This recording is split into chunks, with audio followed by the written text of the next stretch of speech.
Okay. There it is. Well, welcome everyone. Vip, how do you want to do this? Should I just go right at it and maybe you can ask some questions as you go along? I can do a quick intro. Perfect. This is this morning we have Dr. Carl Fong, the newest general partner in the Eagle Venture Fund team. He's opened the Eagle Venture Asia office, and we're excited to have him here today. It's his first Eagle University session. So we have high expectations and excitements, a lot of energy for that.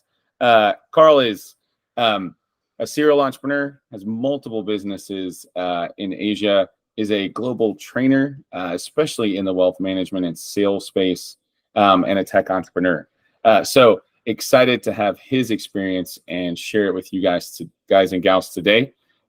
This will be the first of two sessions he's going to do in this kind of summer series that we've got going on with him and Wade. And so excited to get started. Carl, take it away. Thank you. Thank you very much. It's a pleasure to be here. I'll just jump right into it. I've been an entrepreneur for about 35 years now. Since graduating from university, my first boss says, I'm not going to make you an employee. I want you to set up your own company and invoice me. I said, what the heck is that? He goes, trust me, this is going to be the best thing that you're going to learn from me. And I had a very nurturing first boss after university, and that's what I did. So I've started companies now in different countries. We have a leadership sales training company, a training company in leadership and sales, and we operate that out of 11 countries, all the way from Japan to India to Indonesia, and I'm based in Singapore. We also have a medical call center, which is the largest medical call center in Southeast Asia. We have a couple of tech companies out in Japan, as well as in the US, actually in Austin. So we're very familiar. I'm very familiar with being an entrepreneur, from having to drive to a used car lot to basically give my keys to them and take cash so I can walk back to the office to make payroll, all the way to be able to take my family on a holiday. So I've kind of gone through the ups and downs of an entrepreneur, and I've tried to kind of summarize our learnings in this 12 slides, basically. At the end of these 12 tools, I have copied a letter I wrote to one of my CEOs about 9 years ago, and that CEO now has really prospered in my CEO in Japan. Now, I'm focused not as the individual leader, but I'm focused on trying to drive some key frameworks for high performance entrepreneurial team. So as a leader, how do you drive that team? So that's in that framing that I'm trying to get today. So there's 12 concepts, 12 tools. These are mental frameworks. I know at Eagle Venture Lab, we have different framework for different things. Today, the frameworks are focused on the leadership of an entrepreneurial team. So maybe we can jump right into the first slide. Thank you. This is very small. It's on purpose trying to be designed to be all encompassing. You guys will have opportunities to have a copy of this deck later on. But I wanted to say the first thing first. What are the core competencies of an entrepreneur? I've laid it out into basically 5 layers. The first layer is what I call mission, vision, values. That's right in the middle. That's that orange part. Basically, as an entrepreneur, you need to know, why are you doing this in the first place? What do you want to be when you grow up? And how do you want to go about doing it? The second framework actually is around mindsets, right? The third is soft skills. Soft skills are leadership skills. A traditional leadership framework talks about lead myself, lead my team, lead my organization. Lead myself, just being very disciplined, walking the talk. Lead my team, being able to coach people, being able to recruit people, being able to handle dynamics of a team, including resolving issues. Lead my organization, having the ability to have a strategic planning process in place, being able to navigate the different kinds of political landscapes that you have to when you lead organizations. So, and then finally, industry domain knowledges. So this framework is what we have presented and quite successfully to the Singapore government, which is a very entrepreneurial country, on the competencies of an entrepreneur. I just wanted to use this as a first tool. So for you as entrepreneurs, this could almost be a checklist to see what are my core strengths, what are my core competencies, where do I think I need to build my areas of personal improvement, and also perhaps even look at it when you recruit and you hire your first 2, 3, 4, 5 team members, your leaders. Basically, every entrepreneur, you're a solo practitioner if you don't have a team.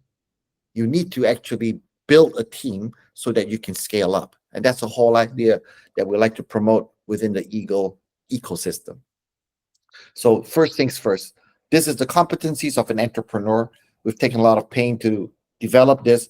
The outermost ring are the, I think, 30 plus different industry that the Singapore government wants to focus on. So you can ignore that if it doesn't fit you, but it covers a lot of industries. So mindset, mission, vision, values, soft skills, lead myself, lead my team, lead organization, and then technical skills, marketing skills, technology skills, accounting skills. In my opinion, if you don't understand basic accounting, not bookkeeping, but basic accounting, you need to learn that as an entrepreneur. It should not be optional, in my opinion. If you don't understand the difference between profitability, P&L, and cash flow and balance sheet, you need to just take a course to get that basic done. You could have a CFO that you hire, but you still need to know how to read those numbers. You need to be operationally efficient and understand all these things. So an entrepreneur has different strengths, different weaknesses. Use this as a checklist. That's my first framework. Second framework, please, Vip. So in this second slide, this is a process slide. It may not always happen in this perfect way, but I'm trying to impress upon all of us here is high performance culture is an output of these 6 inputs. Culture is a lagging indicator. Culture is typically formed by what are my values expressed by behaviors that's accepted over time becomes culture.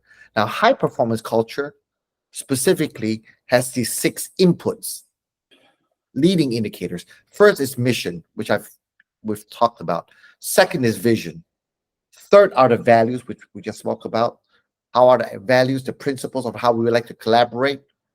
And then from values, we have what we call goals. Goals are KPIs, key performance indicators.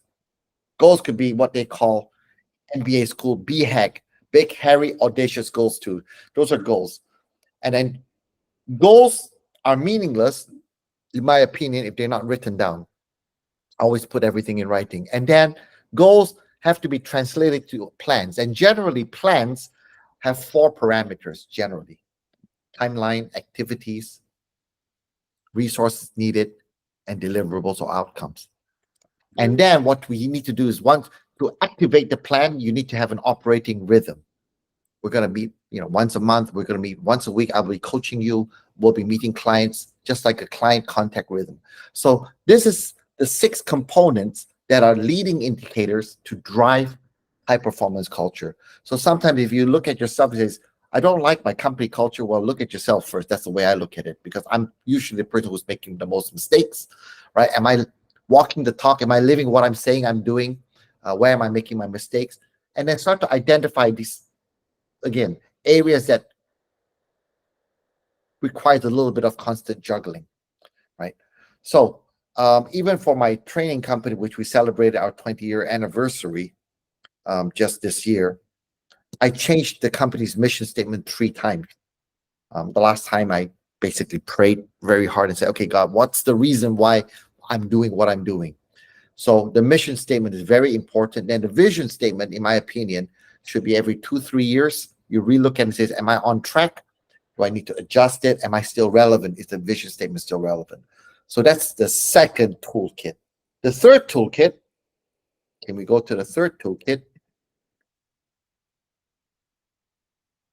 I usually do this in an exercise. If I'm in a in classroom in person workshop, I have four corners of the room. One is I've got the sign called leader, another coach, another organizer, another expert. And I typically ask the participants, say, okay, go to the corner of the room that you're the most comfortable, that you enjoy doing the most. And it's very interesting to see. Some people go to the coaching corner. Some people, they like to be experts in what they do. Some people just to be good managers. Some people want to go to the leaders corner. So this is just what I call a self-awareness and self-regulating tool. Once you know which are your sweet spot corner, then the second question is, which role do you think your company needs you to be stronger at? And you would be surprised. Usually, what you're naturally good at and what you naturally like to do, it could be actually your company will need you to be in another corner. If you're a natural expert, you're a fantastic coder, or you know the industry very well, you've got industry domain knowledge, but you may not be a good organizer, or you may be a good leader, but you need to be more coaching oriented. Depends on the season and the maturity of your company. So the third question is, which role do you think your team members need you to play a more bigger important role? So this framework is simply, this tool is simply to say, what am I naturally good at? Great. I need to start to look at what my team needs me to do more of. I also need to start to think about what are my weaknesses, and perhaps from a team development point of view, you need to start to identify people who can maybe cover you. You may be a very good leader, but you don't have the ability to go on the details of mapping out a full plan and following up. Then you need to find somebody who's a good organizer. So this is just an awareness opportunity as a leader. How do I build my team, my one down, my two downs? And how do I circle myself with the right mix of people? But in an entrepreneurial environment, basically, unfortunately or fortunately, in my opinion, you have to pick and do these roles at all times, but different roles. So it depends on the situation and the need, right? Next slide. I'm going to go real fast through all these 12 tools, and then I would kind of welcome opportunities to ask questions. What I'm trying to say in this slide is a very simple concept. As an entrepreneur, generally, you're going to do a lot of things, everything. It is important. This is something I think Wade would strongly agree. You need to start to look at institutionalizing your processes. Because without institutionalizing processes and responsibilities, you're going to end up doing everything and you're not going to have time for anything. So the first part of this is you need to start to institutionalize the processes. Take the pain to write down things. Have individuals that you've appointed, that you've hired to take over those processes. The second step is once those institutionalizing of processes comes into a rhythm, that's what you have your business as usual. I'd always look forward to having a company, depending on its maturity, having an operating rhythm. The operating rhythm needs to then be challenged because processes will become irrelevant if you don't relook at it. So there's always this tension between the need to get things into motion, so you have an operating rhythm, and then once the operating rhythm is there and is going, as an entrepreneur, you can't help but say, okay, is it still working well? Is it not working well? What do we need to tweak? Now, I can be very upfront to be very transparent here. I have a problem. I like to tinker operating rhythms. I have a great CEO who says, Carl, would you please back off in a nice way? Says, we need to see this rhythm coming to third, fourth gear before you start to change it again. But as an entrepreneur, you need to take it from the first, from neutral. You got to go into first gear and second gear. Oftentimes, that's your job. And then you need to have people around you to take it from second to third gear to fourth gear to fifth gear. I know I'm speaking in stick shift language, and those who drive automatic. Maybe this is less relevant. Now, there's always this tension between BAU, business as usual, and driving new strategic initiatives and projects. What we want to see as an entrepreneur is to say, okay, how far can I push it before I back off a little bit and have my team run the show? Um, Now, a consulting firm like a learning and development training company like the one I have, it's very hard to scale because it's a solo practice.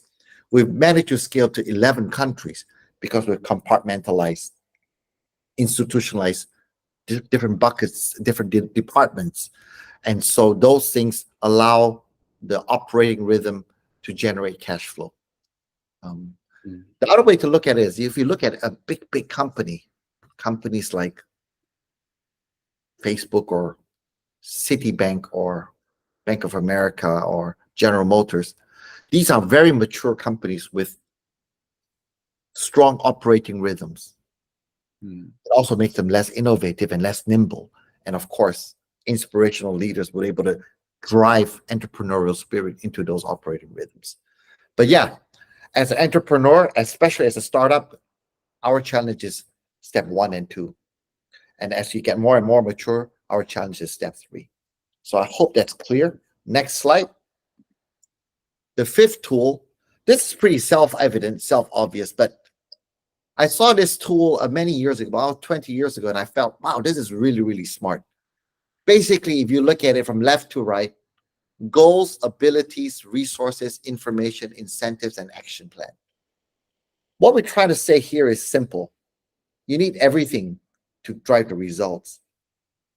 If you have abilities, resources, information, incentive, and action plan, but you don't have very clear goals, you get confusion.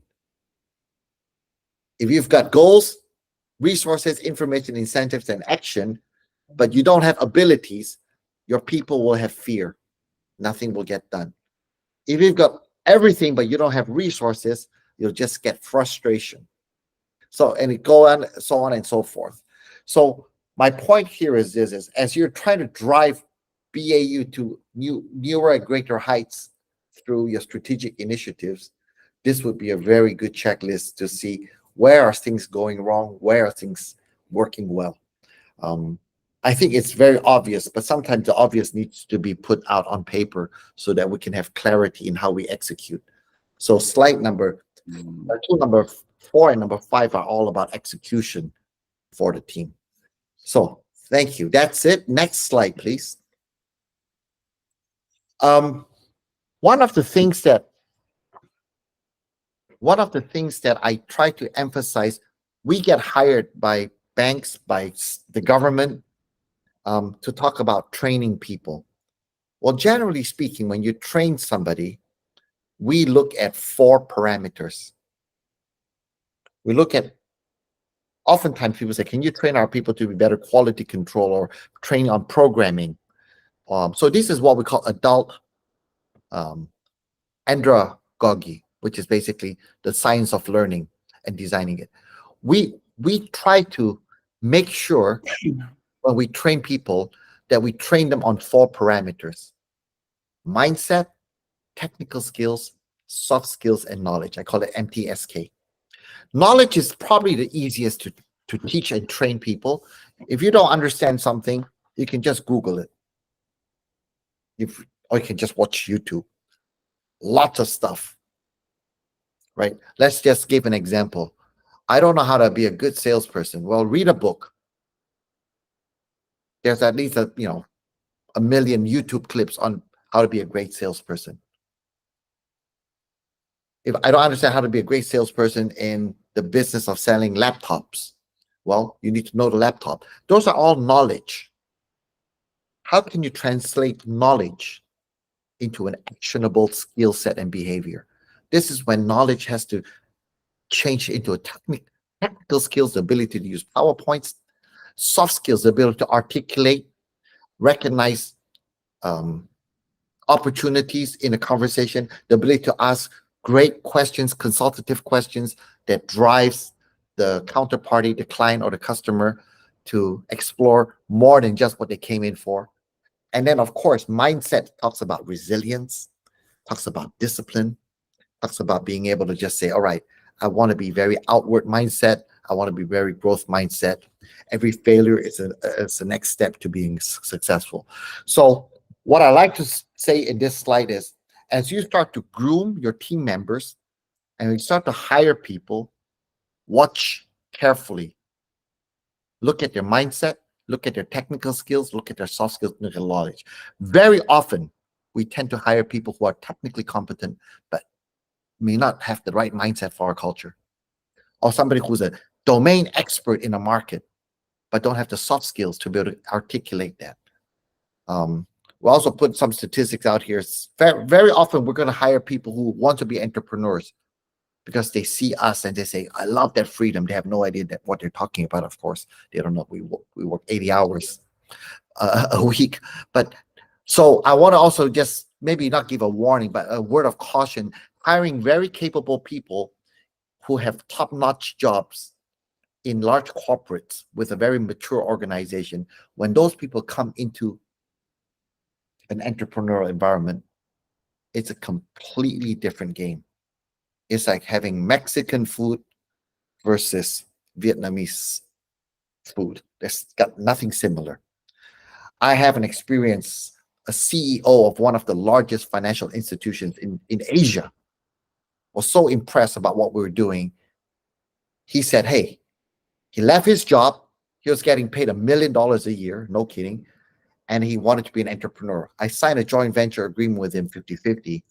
And within 18 months, he was completely exhausted. He didn't realize he just can't pick up the phone and ask two assistants to help him make a brochure. So these are the things and that was a mindset issue. He had all the technical skills, all the knowledge, all the soft skills, but it's a mindset issue. We also have another person who actually is very strong programmer, very, very strong programmer, who we needed to lead a team, but didn't have the ability to lead the team because he just ended up doing everything himself and getting very frustrated, the soft skill side. So again, hire on mindset, but be aware on everything else that is required to be successful in an entrepreneurial company. So that's the sixth tool. The seventh tool, I'm just going because I'm aware of the time. We're half an hour. I just had to put this in because I say this to my staff all the time. If you want to create impact, and I think that's what we're all about, Eco Venture is about impact. If you want to change the world doesn't get changed in a 40-hour work week. I don't think we need to say anything more about that. I think everybody on this call understands that very clearly. But I think it's important to set some expectations with the staff, with at least the first 20 employees. Hey, guys, we want to change the world. As entrepreneurs, I know you guys have all your visions articulated very clearly, but we want to be able to identify that, right? Identify the type of people who will be able to come and join us in that journey. It's going to be hard work. Nobody's changed the world in 40-hour week. I think Elon Musk said that too. So, all right, next slide, please. This is a very standard international best practice slide about team dynamics. On the right side, I just want to say very simply, when you're an individual, you're an individual, you're a team in yourself, right? Of course, as a Christian, you would have God with you. So there's a partnership there. But as individual, you have certain level of productivity. But as you have one extra person come in, you're starting to form a team. And the team dynamics, team development cycle follows this very conveniently. Form, storm, norm, perform, and finally, reform. What we're trying to say is actually, you will, as a team, have arguments. This is not possible. For those who are married, you know exactly what I mean, right? Right. And the husband and wife will get into a good rhythm, a norm, perform. And what happens? They have a kid. If God blesses them with a kid, the dynamics change again. With one kid, with two kids, with three kids. So as you grow your team, You and yourself is one person. Then the next hire you have is your partnership. And the third person you hire, the minute you hire the third person and there's three in a team, there's a lot of relationship. That's the team is one relationship, all three people. After that, you and the first person you hire is one team against the third. Those two against you, and you and the new person against the third. So team dynamics grow logarithmically the minute you hire more people. So just because you have a team of 7 people and you add one more person in there, the relationship dynamic is something very, very um, sensitive. So you need to, as fast as possible, make sure you put some activities in there to help your new members fit into the team really quickly. And in the past, I've even introduced things to get a bit of storming together. I want to test how my team members um, deal with conflicts, because that's because there are moments during a storming phase that the team never recovers. So that's why in the military, they test you, they test you, they test you, and they put you through drills because they want to be able to have that reflex as a team, not as an individual. So that's this slide. Next slide, please. Um, I think we all know these two words very well, coaching and mentoring. And I will leave it at that. There's lots of videos on coaching, and I can, if you reach out to me, I've got manuals on coaching. Coaching is basically helping somebody figure things out themselves so they don't keep coming back to you. Mentoring is putting somebody under your wings and showing the ropes. Which is better? You really need both. But you have to really look at your own relationship with your team members and say, in this season, in this new role that my team member is taking on, is it more mentoring or is it a more coaching role? Now, having said all that, as entrepreneurs, I would encourage everyone to have somebody mentoring you, somebody who's walked the ropes before, who's journeyed this path, and who's identified potholes, issues, relationships that you need to be aware of. And I would encourage everyone here to sign up and find a mentor there. I mean, the GPs, Wes, Wade, Rafi, and Ray, are all experienced entrepreneurs. They've failed enough times to know what to be careful about. So I'd encourage you, and also myself as well. And there's a couple other people from Eagle Venture Lab here. So I would encourage entrepreneurs, don't fight this war yourself. Don't walk this journey yourself. Find a mentor, find a coach. It sometimes makes sense to get a good coach. I just want to have a little bit of a warning on the coach side of things. There's oftentimes coaches who just are very good at asking questions. Nothing wrong with that. Extract those dialogues with as much personal insights as possible.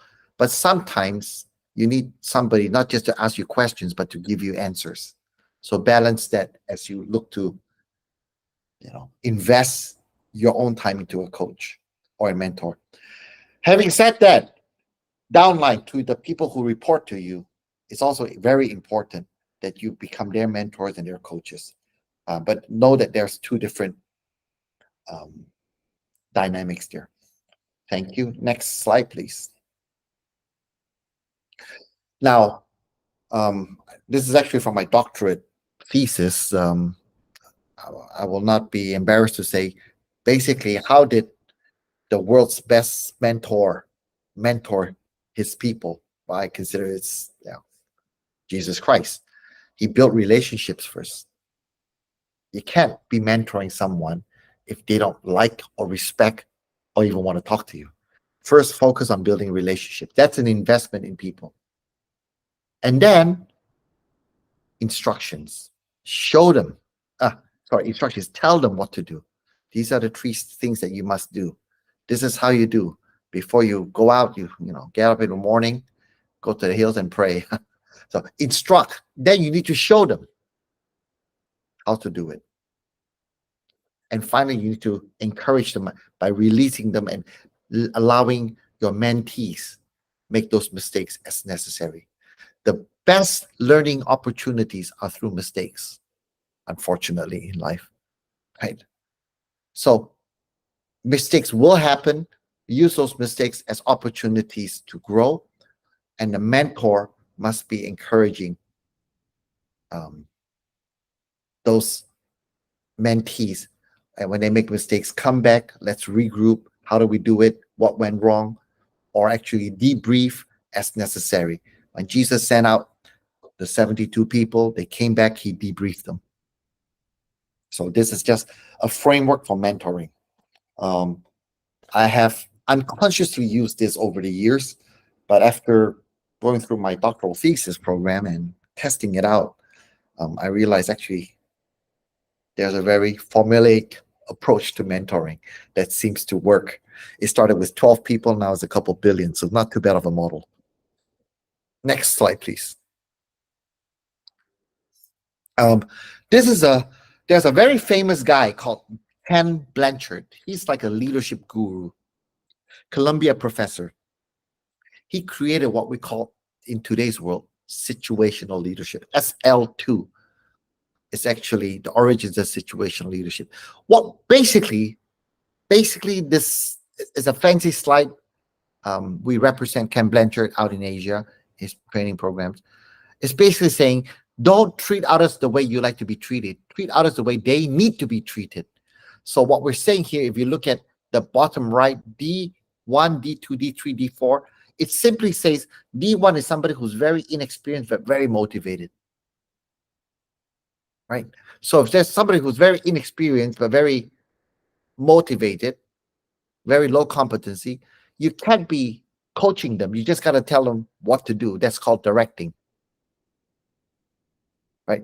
As you move along that graph to D4, which is somebody who's highly competent, highly motivated, you can't be directing them and telling them what to do. You got to leave them alone and delegate. So basically, lead people the way they need to be led, not the way you lead. I come from a Chinese Indonesian family background. My dad was very traditional. I love him dearly. He's no longer with us, but his approach has always been top down. Shut up, you do what I tell you to do, because that's the old school way in Indonesia, at least. And I realized in Singapore when I got here, that doesn't work. When people are very capable, very motivated, you delegate. When they just start with you, or they have somebody who's been with your company for a long time, but you've given them a new role, you can't be delegating them. You trust them, but you need to be directing them. And then there's supporting roles and as coaching roles as well. So I've given you a framework for you to kind of self-diagnose your team members, where they are, and you want to match the way you serve them based on what they need, not based on what you prefer. And the last one, drum roll here, is many entrepreneurs, many salespeople we train. I train thousands of salespeople every year. They say, what's the secret to success? And I say, well, I have these three words that I always use. These are characters or traits, which is very hard to train. But I believe these are very foundational to any successful individual, entrepreneur, salesperson, mom, dad, brother, son, friend. It's all about being disciplined. It's about being resilient, but you need to also learn how to adapt. Our world is moving so fast, faster than we can actually figure it out, usually. There's no substitute to being disciplined. In my opinion, that's the most important first step. The most successful people generally are the most disciplined people. Resilient is because you will face failures. You will have. It is impossible to be successful without failures. And finally, is you need to adapt. Michael Jordan used to say, "Okay, I counted. I've missed like 40,000. I can't remember the statistics. 40,000 shots I've missed in order to make the 8,000 shots that I've made. but he adapted his game depending on the opponent that he was coming into the court that day, right? Whether he's playing the New York Knicks or the Detroit Pistons, or at one point I was with Portland Trail Blazers, right? Which is not a very strong team, unfortunately, right now. But I saw how this guy was able to lead his team, lead himself, depending on the different opponents that was going to different circumstances. So there you have it. These are the 12 frameworks that I hope will spark some thought. I'm very happy to be engaged through email or through Zoom calls. Reach out to myself. My name is Carl. I have the last two slides is just for people to read. Can you go to the last slide? Yeah, this is just dear Masa is my CEO for my training company in Japan. He's done very well now. He's a little bit ill right now, but he's done very well. And this is just a letter that I've written to him. I hope it inspires all of us to become more committed and have more clarity in how to lead and start a business. So yeah, that's it. I would love to entertain questions. We've got about 20 minutes or comments. Or Can I just comment? It's Ray. Carl, I loved it. It a lot of stuff that I do sort of by the seat of my pants, you've put into some kind of structure. I love it. Thank you very much. thank you. Ray, just a quick one, Ray. A lot of things what we try to do is I tell a lot of people is what we operate is what we call unconscious competence. Our job is to move unconscious. You're good, but you don't know why you're good. You do things naturally. That doesn't work. You have, in order to improve, you need to move unconscious competence to conscious competence, being natural to be systematic. I love it, Carl. Yeah, this has been so spot on for me. Thank you. Thank you. I'm going to make a similar comment, Carl. So not only is this content great, you're a fabulous teacher. Just the preparation and depth of knowledge is obvious. Thank you very much. Thank you. Thanks. Thank you. Other comment or questions or challenges too? Yeah, lots to chew on.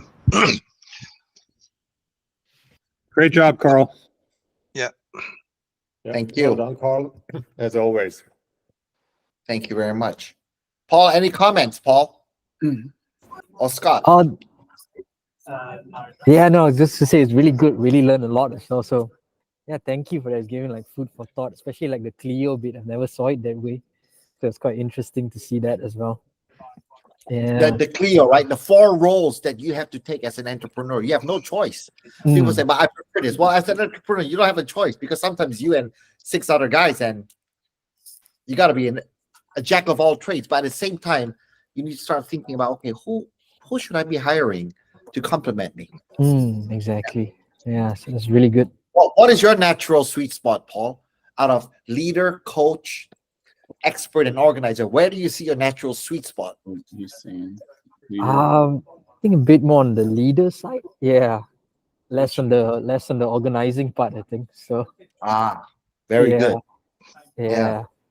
I never thought about the coach bit before, so that's quite interesting as well. So yeah. Yeah, I struggle with this because I was a salesperson, I'm a leader, and I had to become really good at organizing stuff if I want to scale my business. Just a painful thing. The encouraging thing, if I can give you a word of encouragement, is because I forced myself to work on my weakness, which is the organizing stuff. Now I'm actually like the practice leader of getting things organized in my company. Oh, wow. And that sets a certain tone. Of course, my COO and my other team members now have done a fantastic job to take it forward, right? But yeah, you just by kind of working at that weakness, it now becomes, still don't like to do it, but it's a strength. Yeah, that's true. Yeah. How about you, Scott? Which resonated Thanks, with Carl. Yeah, it's just brings a lot of things to my mind.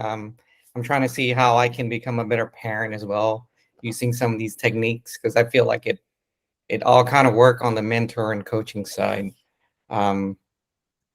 So a lot here to think about, some really, really good stuff for me to kind of put my mind and wrap my mind around different aspect of coaching and mentoring. Yeah, actually, I agree, Scott. This This challenges me for my kids as well. There's lots of things that I'm going, wow, I need to think about doing that differently with them. So that's you're bang on the money there. I got two teenagers, so none of this is working at this moment.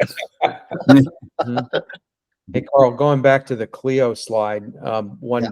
one thing that jumps out at me, it's easier for me in looking at that to recognize in our team what I'm not, right? Is what I'm not is the expert. So Wade is by head and shoulders the expert on the domains that we're focusing in, and I'm floating mostly in those other three. What might be a slight difference in approach and how I think about this is, although as an entrepreneur you have to do all of those initially, when I'm leading and coaching or mentoring people, what I encourage them to do is, rather than spend too much time on the things that they're weakest at, is try to pour gasoline on their strengths. And, going back to a basketball analogy, I played a bit of basketball growing up, but I'm barely 5'8". I have a vertical leap of about 2.5 inches. And I could practice basketball 24/7. I'm never going to be very good at it. I just picked the wrong parents. It's not going to work. And but I was able to figure out I was good at other things, at other sports, and develop those. So one of the things that I think I've been helpful to, and many of the people that I work with, is identifying what they're really good at and helping them to develop those even further, and just think of them as economic comparative advantages. And they can find, as you pointed out, partners or team members who complement them and fill in the gaps of their weaknesses. So just 2 cents there. 100%.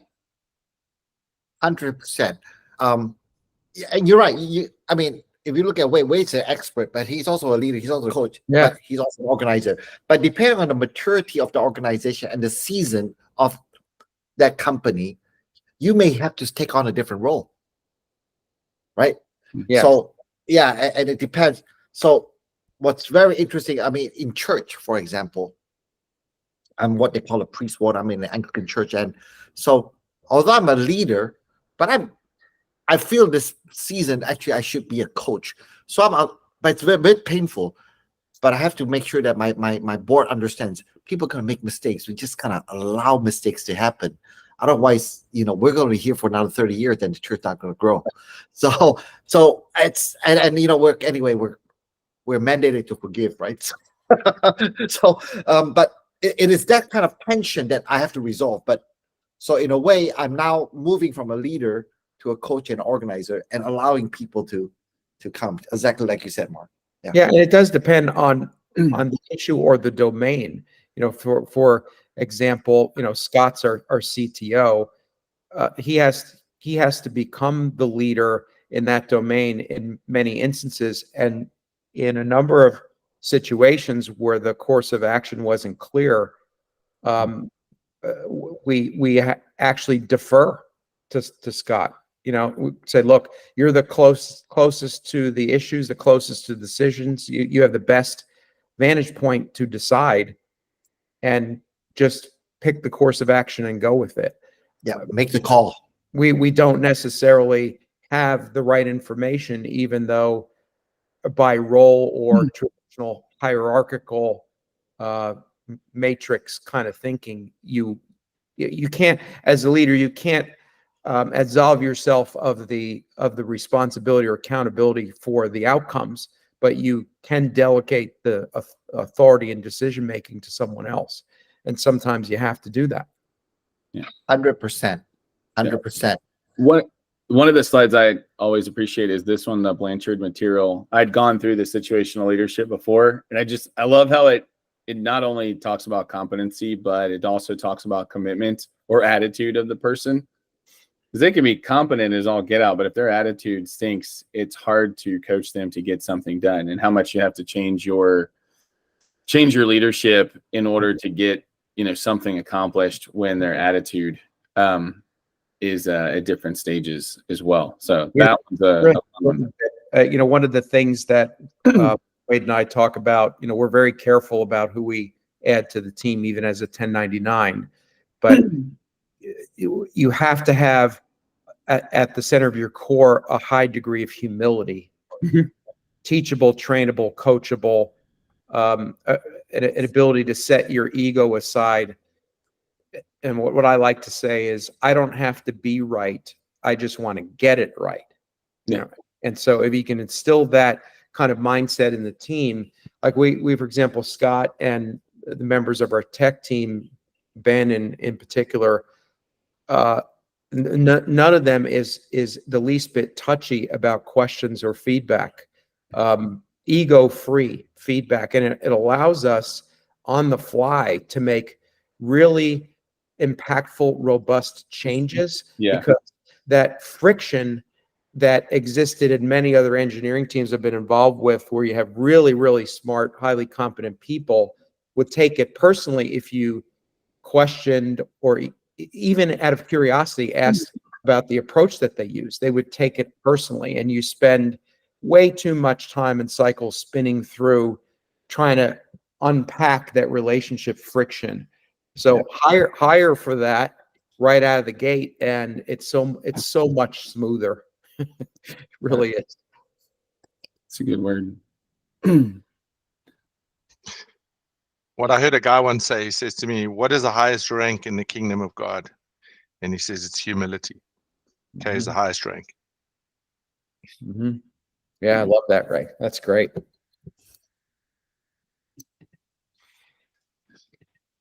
Well, I'm going to say goodbye. I need to jump onto the next thing. Sure. I hope this is It's been awesome.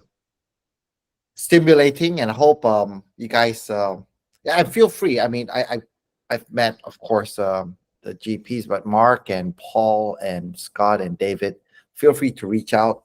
I'll add you guys on my LinkedIn. Very happy to engage and exchange ideas and learn. I know that this is what we do for a living, so we're able to package this very tightly, but we're still learning ourselves. So we look forward to kind of engaging and learning from you guys. Every time I spend time with the other general partners, I'm just wealth of information here. Thank you very much, guys. Cheers. Thanks, Viv, Carl. Thank you, Carl. Thank you. Appreciate you. Thank you so Send much. the video link. Thank you. God Thank you. bless. Bye bye. Bye-bye. Bye bye.